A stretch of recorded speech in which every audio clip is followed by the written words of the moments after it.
Hey guys, thanks for clicking on the video. Today we're going to be doing a tour of my 2013 Ford Police Interceptor utility. So let's start off with the exterior of the vehicle. Like I said, this is a 2013 Ford Police Interceptor utility. This vehicle was purchased by a private seller based out of New Braunfels, Texas. 106,000 miles on it. It was actually a New Braunfels PD police vehicle before it was retired in 2021. After that, it's been gone through multiple private sellers. The light setup is actually kind of extreme on this vehicle. We'll go through that here later. Just doing a walk around. As you can tell, it's a patrol unit. It's got a couple dents, couple scratches on it. Nothing too severe body-wise. It's actually in really decent shape. The only main issue with the exterior of this car is going to be the left front bumper by the push bar. And that's pretty much it. I mean, as you can tell, it's popped out a little bit. Nothing too severe about it. That's pretty much it. Decal wise, they pretty much removed all the glue, all the decals that were on it. They removed, looks like they did a good job removing the glue. Didn't leave any scratch marks or anything on the side. The only issue so far that I've noticed from decal wise, it's going to be this little spot right here. You can see the paint's kind of coming off. I did have a logo right here, I'm assuming, of some sort. Paint wise, everything else is pretty good. Ignore the dirty body that it has right now. It's been raining quite a lot, so there's no point in getting a car wash. Just because it's going to continue to rain in the next few days. So once it gets cleaned up and everything and the weather decides to act appropriately, it's going to be just fine. So if we move to the interior of the vehicle, it's got some wear and tear on it. Most of these Ford Explorers, they seem to get rips right here on the side by the handle and everything. I think this is because when you rest your arm on the side, it just tends to tear.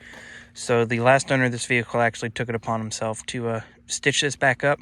It's actually really nice. Kind of blends in. He used black fabric and sewing type to be able to sew this back up. Like I said, it's been very muddy, very rainy, so please ignore the mess. If we move inside, as you can tell, like I said, this was a retired police vehicle from New Braunfels Police Department in Texas. Still has all your basic setup.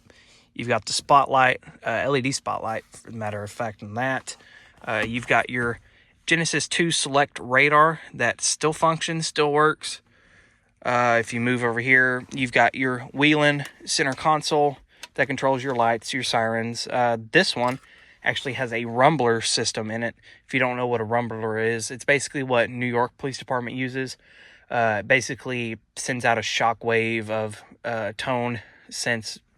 So that way you can kind of feel something on the outside of the vehicle when you approach and you're trying to pass. Basically your regular Whelen PA system. Real simple.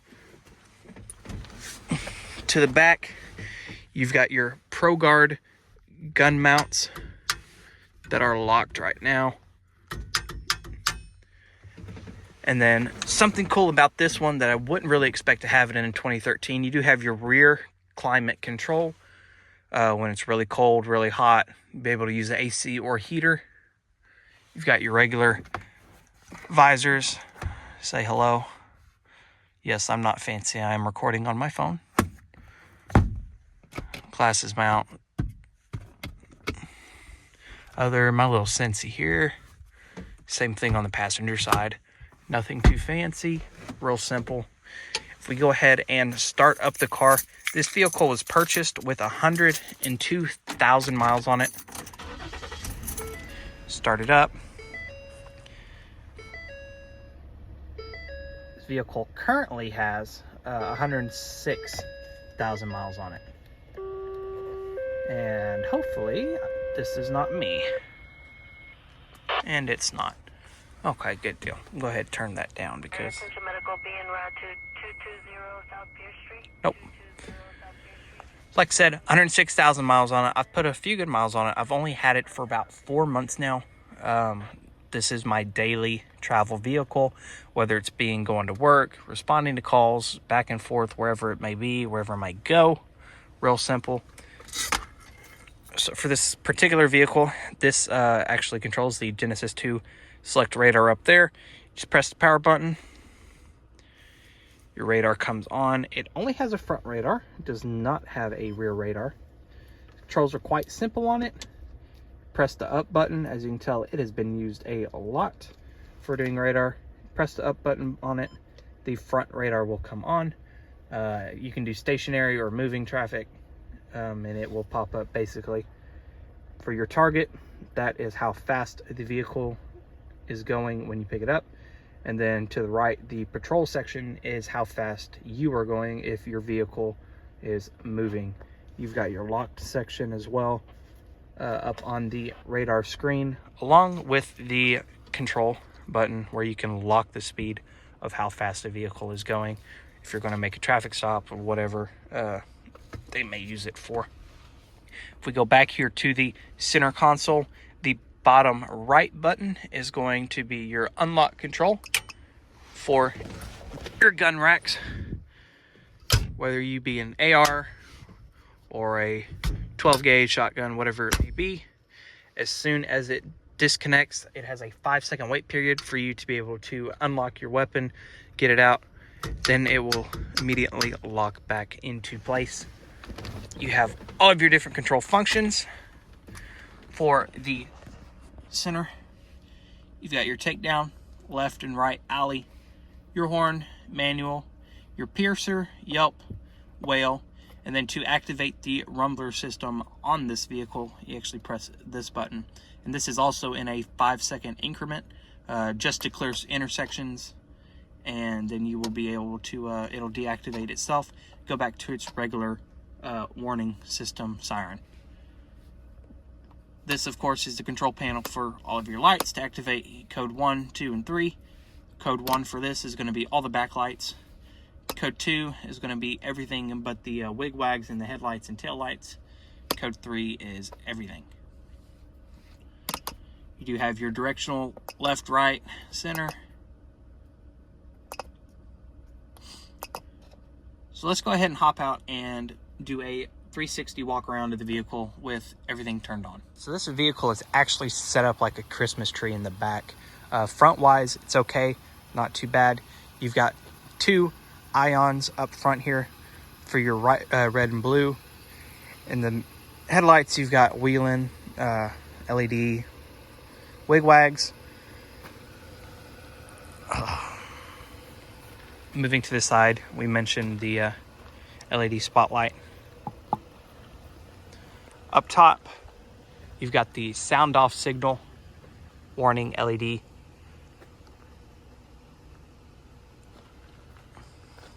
Left takedown. This video is not sponsored by Gatorade, although it is a great hydration tool when you're on a wildland fire. So some of y'all might be controversial about why do you have a sound off signal light bar with everything else being wheeling. Not my choice, just what the previous owner decided to do with the vehicle. Previous owner being, New Braunfels Police Department. Move to the back. This is what I mean by set up as basically a Christmas tree in the back. Absolutely outrageous, and I love it because if you do get rear-ended and all of your lights are activated, they cannot say that they did not see you. There's absolutely no way in history that they did not see you. So if we go ahead and open up the trunk and reveal the 2 wheel-in brackets we have in the back, along with everything else here. So some of you might be asking, when you take on the directionals, these do not have a directional setting. The only directional button we have would be for the light bar itself. These continue to flash in a left-right pattern, and then you do have, once your trunk is open, you've got the other 2 wheel-in ions as well. Just for more safety, you can't get any safer than these 2 right here, but just to get a little bit more output when your trunk is open, so that way people know as well. Let's go ahead, and you do have your wheel-in Syncom control panel stashed away in the back.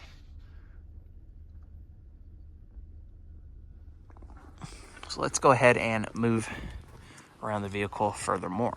Go ahead and shut this This I have seen all over, whether it be YouTube, TikTok, anything sort of that nature. The strip, LED strip, not really sure what it's called because I've never actually thought about purchasing them. Maybe one time for a running board, but that's about it. But it's actually pretty bright. Not as bright as all of the other LED lights we have, but I mean, it is noticeable. And then we move on to the license plate brackets as well. We've got them in a off-brand wig-wag kind of pattern. Up, down, you know. Real simple, easy setup.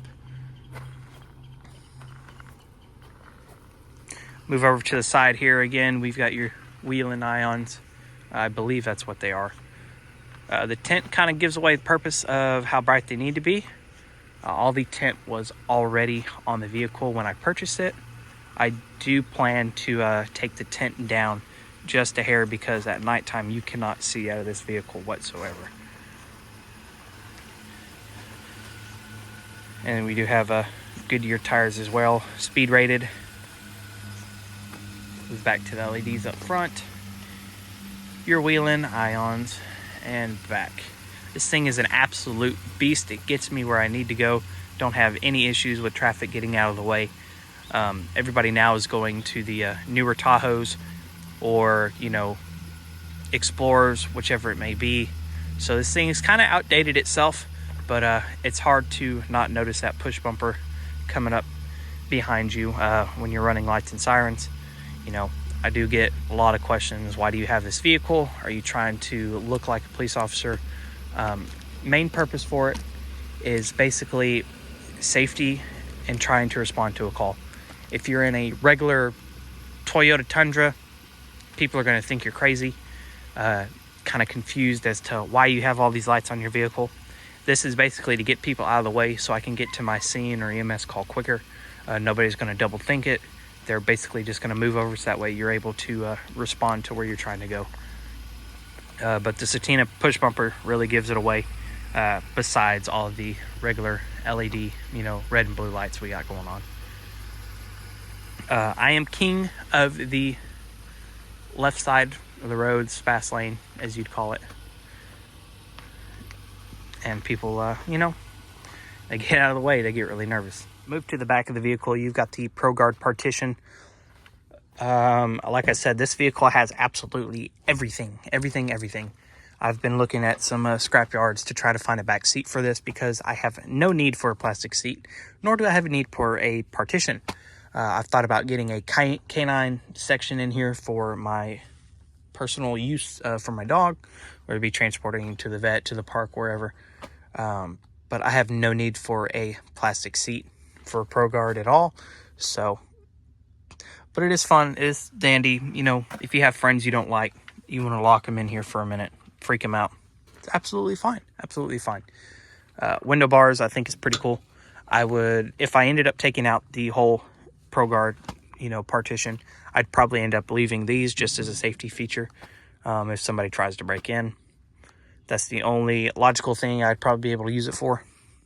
Everything else unnecessary, but it's a really cool feature to have. But it does make it difficult if you want to get something out of the back seat. You'd actually have to stop, you know, walk around, grab it, rather than just reaching in the back. So that's basically it. That's the walk around of the 2013 Ford Taurus Police Interceptor utility. Basically, this video is just giving insight of what I drive when I'm responding to the station to go to a call, and basically why people move out of the way so quickly. Nothing too fancy, just something real short, sweet. Another video to post. We do average 1 or 2 calls a day. We haven't had one today yet, so, and I won't be posting every single response video, just if they're lengthy enough to call a video. It doesn't help that I only live about 5 miles away from the department, so it's not much of a response video in itself. But if I am, you know, out of my area, whether I be grocery shopping or something, that'll be a longer video, and I'll be able to post, be able to use the rumbler siren as well.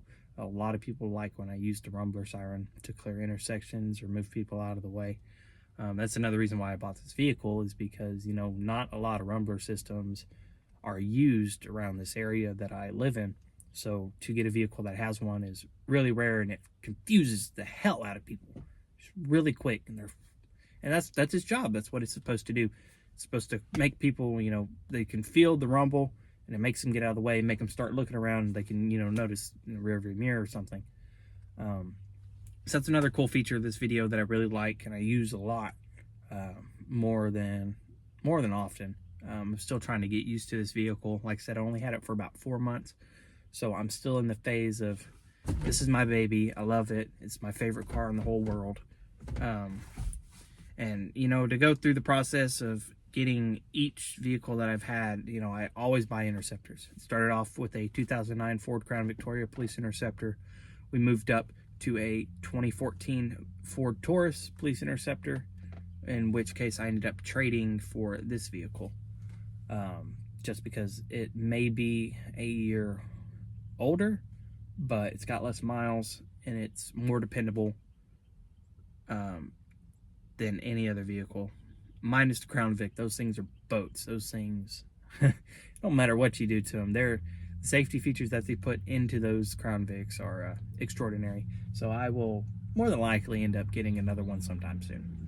But nothing else left.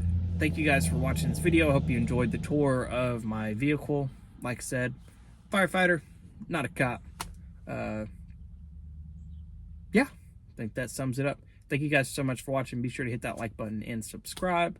Like I said, this is more of just a response channel to calls, and we'll go from there. So thank you guys.